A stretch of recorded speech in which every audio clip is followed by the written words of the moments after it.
Est-ce que vous connaissez la CAF, la Caisse d'allocation familiale? Forcément, puisqu'elle vous accompagne tout au long de votre vie. D'ailleurs, on appelle ça le parcours et en Haute-Vienne, elle accompagne 70 000 allocataires. Mais alors, quelles sont ses missions? C'est ce que nous allons découvrir. Logement, insertion ou encore garde d'enfants.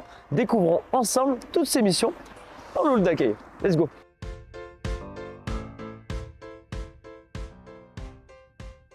Donc là, on va rejoindre Laetitia à l'accueil de la CAF 87, puisque la première des missions, c'est l'accueil. Bonjour Laetitia. Bonjour. Quel est alors ton rôle d'accueil? Je crois que vous accueillez près de 400 personnes par jour. Oui, c'est ça. C'est quoi alors le rôle d'un accueillant à la CAF? Donc en fait, on reçoit les allocataires et notre rôle, c'est qu'ils puissent faire valoir leurs droits, en fait, tous leurs droits et leurs justes droits. Quel genre de demande on peut avoir ici à l'accueil? En fait, on est l'interlocuteur privilégié des familles, en fait, dès qu'il arrive quelque chose dans leur vie, que ce soit une naissance, un décès, une rupture de revenus. En fait, à chaque fois qu'il se passe quelque chose, les gens, ils viennent nous voir. Même pour les séparations, c'est ce que je Même pour les comprenais. séparations. Oui, même pour les Tout au long de la vie, en fait, vous les accompagnez. Oui, en fait, on suit les gens, en fait, les étudiants avec l'aide de logement. On suit ensuite quand ils créent une famille, malheureusement, quand il peut y avoir des décès, des séparations. En fait, tout au long du parcours de vie, on intervient, nous. Comment ça se passe alors pour les accompagner dans leur démarche? Donc en fait ici nous on a deux espaces. On a un espace numérique juste là-bas avec des ordinateurs à leur disposition. Donc ils peuvent faire leur démarche sur internet en toute autonomie s'ils sont capables de le faire. Et sinon on a des conseillers espaces multiservices qui peuvent les accompagner dans leur démarche.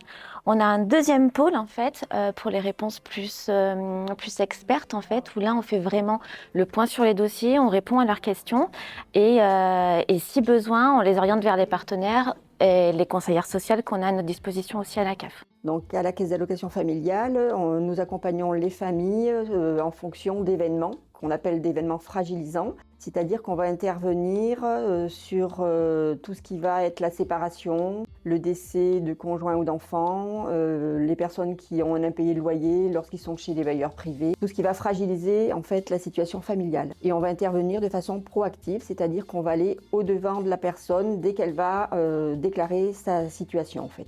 Moi, au niveau de la séparation, le premier travail que je vais faire, ça va être écouter la personne par rapport à ce qu'elle vit actuellement et après lui proposer une information, du conseil, de l'ouverture des droits si ça n'a pas déjà été fait et puis après lui proposer un accompagnement global par rapport à cette situation dans la recherche de logement, dans la prise de décision sur une garde alternée, la rédaction d'une convention parentale, la mise en place de l'intermédiation financière pour le paiement de pensions alimentaires. En fait, c'est vraiment une approche globale de la situation des familles et tous les services de la CAF vont se mettre au service de cette personne. Alors parallèlement à l'accompagnement individuel, on accompagne les familles sur le plan collectif et donc on anime des forums. Donc une fois par trimestre, il y a un forum arrivée du premier enfant qui est animé par une de mes collègues en lien avec des partenaires locaux. Et puis prochainement, nous allons animer un forum l'enfant au cœur de la séparation avec une dizaine de partenaires. Donc j'ai également l'occasion d'aller sur le terrain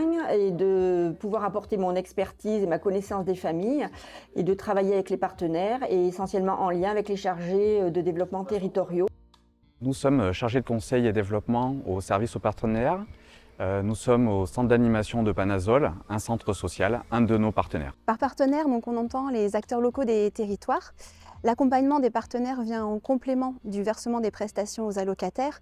En travaillant avec ces partenaires, la CAF contribue à améliorer la qualité de vie des familles, à renforcer les liens familiaux et elle aide aussi à concilier vie personnelle et vie professionnelle. Plusieurs exemples de partenaires avec lesquels on travaille, ça peut être des communes ou des communautés de communes, des associations, le conseil départemental, les services de l'État et bien d'autres encore. En fait, tout organisme qui œuvre dans nos champs de compétences, qui sont entre autres la petite enfance, la jeunesse, le soutien à la parentalité ou encore l'animation de la vie sociale. Comment travaillons-nous avec les partenaires? Cela passe par différents leviers, notamment le soutien financier aux équipements et aux structures, comme par exemple la création de places de crèche, ou encore comme ici le soutien à un centre social, mais également avec une expertise technique en apportant des conseils, des outils administratifs ou encore des données de diagnostic de territoire. Enfin, en impulsant des dynamiques, par exemple en animant des réseaux locaux, ou des échanges pour coordonner des actions, toujours avec l'objectif d'accompagner des projets de territoire adaptés aux besoins des habitants. Donc moi je m'appelle Flavie, je suis alternante à la CAF de la Haute-Vienne à l'offre globale de services et je m'occupe de la coordination d'un projet innovant. Alors ce projet c'est un Living Lab Handicap, donc c'est un espace de rencontre et de parole avec les allocataires et les professionnels. Le projet du Living Lab, c'est d'explorer, d'expérimenter et d'évaluer avec les allocataires et les professionnels. Au lieu de travailler tout seul de notre côté à la CAF, on prend la parole et l'expérience des personnes qui sont concernées par les allocations. En ayant leur parole et leur retour, on arrive à travailler sur les allocations d'une meilleure manière et à les améliorer pour que ça aide vraiment les personnes au quotidien. Donc là, on a travaillé sur l'AJPP, qui est l'allocation journalière de présence parentale avec des parents qui en bénéficient. Ils ont pu nous expliquer les problèmes qu'ils avaient eus et ça va nous permettre de simplifier leur parcours. Par exemple, on a créé un guide parce qu'ils nous disaient qu'ils avaient énormément d'informations et qu'ils ne savaient pas forcément comment trouver en fait ce dont ils avaient besoin. Donc on a créé ça et on est également en train d'accélérer les délais de traitement de l'allocation parce que c'est vraiment ce qui permet aux parents et aux familles de vivre.